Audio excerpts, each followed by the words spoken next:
Welcome to Brighton Broadcaster News at 11:30. I'm Ant McEwan and here are today's top stories. We have breaking news in Worthing. The A24 through Broadwater is currently closed with diversions in place.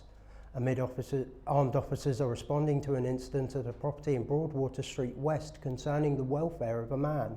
Sussex Police have said this is not a firearms incident. However, armed response units are assisting uniformed colleagues at the scene, and we'll have more on this story as it develops. Brighton could be at risk of a terror attack, according to one of the city's MPs. Lloyd Russell-Moyle, who represents Brighton Kemp Town, says the presence of an arms factory in Moulsecoomb puts residents at risk. The firm supplied parts to the US M9 Reaper drone, which killed General Qasem Soleimani. This is what Lloyd Russell-Moyle had to say. It does have a danger of meaning that we become a target of aggression.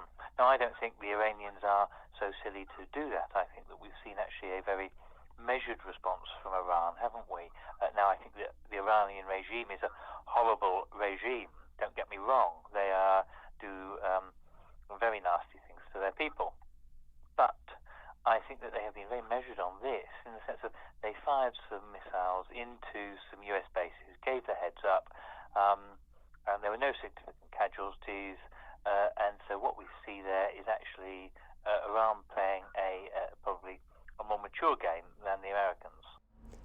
An East Sussex department store will be closing for the last time this Sunday, and plans are being made to try to stop this from happening again.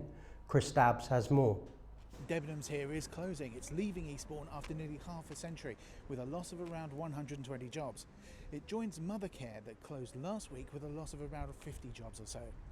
The Debenhams site is a huge site and it's called an anchor site, and that means that other traders in town rely on the site, that is on Debenhams, to bring people in to shop in their shops. So its loss is keenly felt by some.